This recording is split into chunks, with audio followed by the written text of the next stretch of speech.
Hey guys, what's up? Welcome back here to today's edition of Intuitive Angling. And man, I really appreciate you guys checking out today's video and spending some of your time with me. Never take that for granted, guys. I know there's a ton of YouTube channels for you guys to watch, and really appreciate you guys tuning into mine here. We're going to be talking about what it takes to catch bass over 7 pounds today. Out of all the years I've been fishing, I've sort of narrowed it down to there's 3 criteria that you really have to have in place to consistently catch big ones. Once in a while you might catch a big one just out of just random luck and chance, but if you're going to be one of those anglers that is known as consistently catching big ones, there's 3 things that you have to remember. We're going to get into that in today's episode. Also, guys, just a quick invitation. I'd just like to invite everybody to please consider hitting that subscribe button here at Intuitive Angling if you like the content. Free and easy to do so. We're only about 1,000 subscribers shy of 150,000 right now.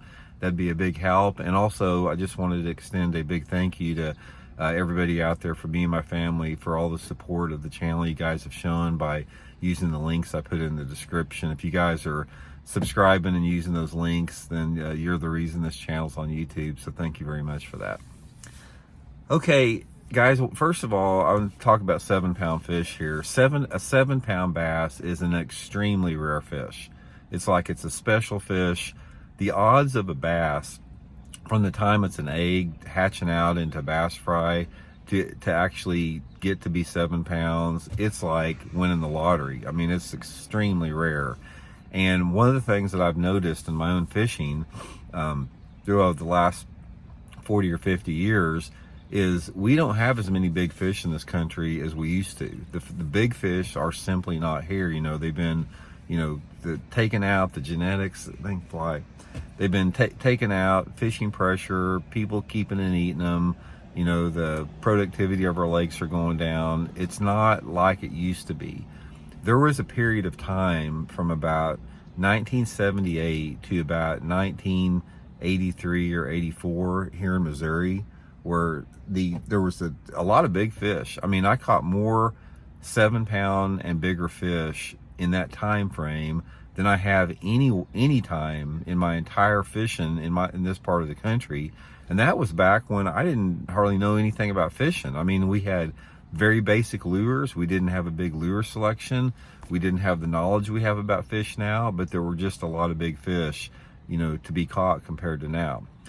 Okay, now from my experience from fishing all over the country, literally, there's only about 5 or 6 states in this country I have not fished for bass. So I've fished all over, and I've pretty much identified it to 3 different things. If you want to catch big ones, 7-pound fish, this is what you got to, consider. Number 1, this is something you can control too. It's like you got to fish where big fish live. The majority of big fish in this country come out of Florida, California, or Texas. That's just where they live at. The growing season down there, the habitat they have, all the conditions that are conducive to getting big fish. Those are the 3 states that have a huge percentage of 7-pound bass compared to everybody else. 7-pound bass that are caught anywhere in this country, with the exception of those 3 states, are few and far between. Now, there's a few states that may have more than others, but those 3 right there are the big ones. So if you live in those 3 states, if you live in Florida, California, or Texas, consider yourself extremely lucky. And I think a lot of those people take for granted the big fish they have down there. So the number 1 thing is, if you want to consistently catch big ones, you got to fish where big ones live. If you try and have the expectation of catching 7-pounders living in Iowa or Nebraska or Indiana or something, you're going to be sorely disappointed. They just don't live up there very much. So that's the number 1 thing. Okay, now let's get into the meat and potatoes of it, about actually what you can do to catch big ones. First thing you have to do is you have to fish in a lake in the areas where the big fish live. Big fish, they can be caught occasionally throughout the course of the year in a lot of different areas and situations. But if you're going to consistently catch big ones in a lake, you have got to fish the type of areas that produce those big fish. And here's the criteria that you have to consistently catch big ones. Number one, you've got to have an access to deeper water. Big fish do not like to travel long distances over shallow water and live in those areas. They will occasionally, but they don't like to do that. A big fish, and I'm talking about big ones, I'm talking about 7-pounders or bigger in this video, you got to have a proximity to that deeper water. And I don't mean you have to fish like a bluff bank that drops off into deep water immediately, but you got to fish those structures. I don't care if it's a point or if it's a rock transition area or a riprap bank or a grass bed or whatever it is. There needs to be some relatively deep water within, say, 50 to 75, maybe 100 yards of it. That's what I classify as a deep water access, because those fish, those big ones like that, they want that security of being able to move in and out of that deeper water, whether it be to suspend out deeper water or use the bottom, or to make that move into shallow water to feed if they want to do that. So that's the number one thing with it, access to deeper water. And that is one of the reasons right now that, with the advent of spotlighting for bass, we've always known those big ones were out there. This is not anything that's new. Forward-facing sonar has not taught us crap about that, because there's been dudes catching big ones trolling out in the middle of the lake for 60 years. That's nothing new. The only difference now is that technology has allowed anglers to exploit those fish that need those areas to be protected, which is not a good thing. It's like opening up a protected wildlife refuge to hunting or something like that. Okay, so that's the number one thing, deep water access, whether they're suspended or on the bottom. In correlation with that, another thing that big bass really like to have a lot is they like to have some heavy cover and a diversity of cover, or some type of a mix in between. Now, every lake that you fish has its own unique characteristic as far as cover goes. Some lakes, have a lot of vegetation. If you're down south, or maybe in a tidal river or something like that, you got cattails, reeds, lily pads, lots of good cover, really prime cover for bass. That's one of the things. Second thing with that is, like, if you got, a lake that doesn't have grass in it, that is when a diversity, I swear guys, anytime I do a video, there's some freaking loud noise that comes up. It doesn't matter where it's at. Some dude with the big jacked up truck there. So you got to have some type of a diversity of cover, and that diversity of cover can be like a mix of boat docks, lay down trees, stumps, just whatever type of objects that are in less than 10 foot of water that will attract bass to that. And the more diversity that you have, and the more complex that cover is, along with being in that proximity to deeper water, makes it even a better area. So let's say, for example, you've got a big row of boat docks, that are pretty complex type docks, and there's some deep water next to those docks. That's going to be prime area. Or say, for example, you have a channel bank that's got, 15 or 20 big gnarly lay down trees in the water that are 30 yards away from some deep water. That's a perfect type of an area with that. And the same type of a situation goes with having a little bit deeper structures, say, drop-offs, rock piles, deeper brush piles, anything like that. So it's a combination of the type and the diversity and the density of cover in relationship to the deep water access nearby. That is prime habitat for a fish. Those where those big ones live at most of the time.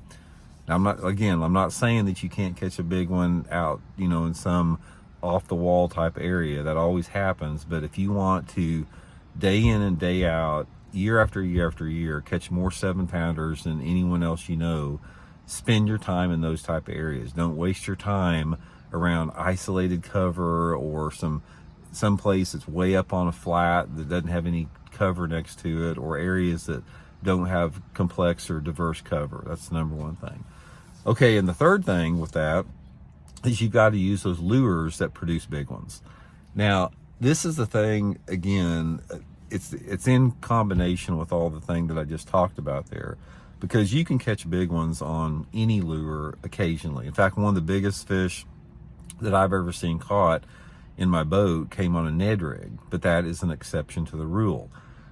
there's a truth to the fact that big fish like big lures. That is a reality of the situation. So in order for you to catch those big 7-pounders all the time, you have to use the type of lure that produces big fish. And I don't mean like using a big giant swim bait or a big giant glide bait.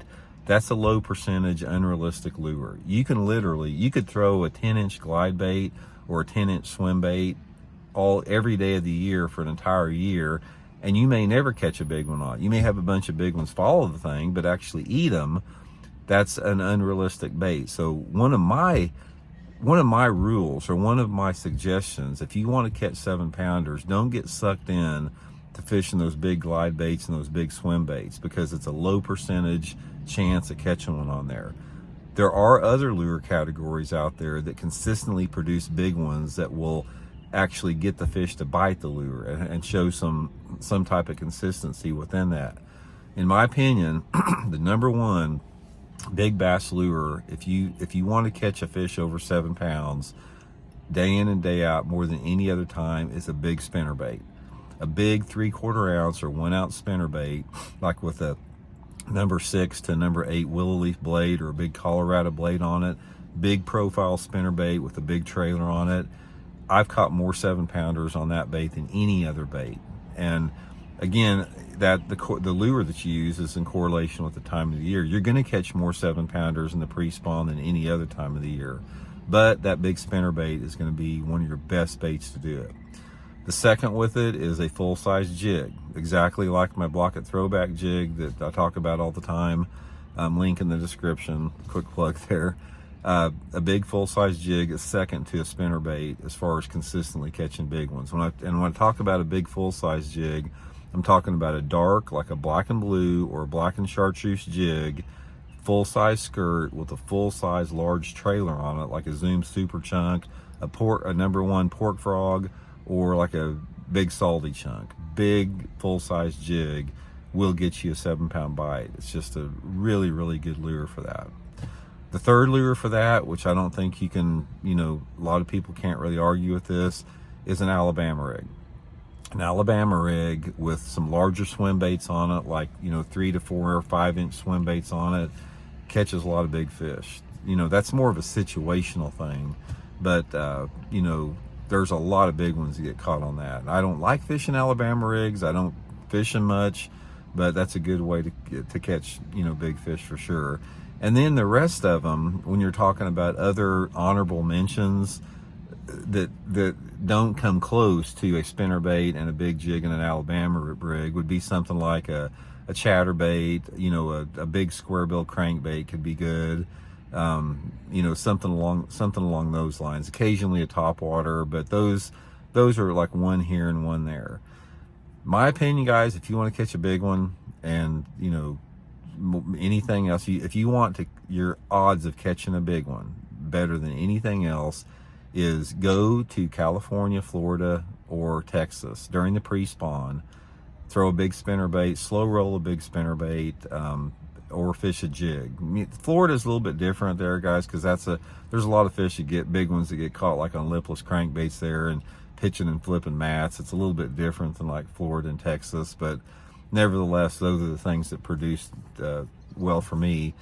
And here in Missouri, guys, I've caught quite a few 7-pound fish here in Missouri, and most of them have come on those techniques there. But anyway, guys, that's just my advice for it. Like I said, if you do catch a 7-pounder, consider yourself fortunate, because they are few and far between. There's a ton of people watching this YouTube video right now that have never caught a 7-pound bass, because they're not easy to catch. I mean, pros don't even catch many 7-pound bass. If you take a pro angler and take them out of Texas, California, and Florida, and you take their spotlight machine away from them, the odds of them, the best pros in the country, catching 7-pounders go way down to just a minuscule chance to catch one. So anyway, guys, that's my advice with it. If you guys want a chance to catch a big one, then hope you do, and we'll talk later. See you.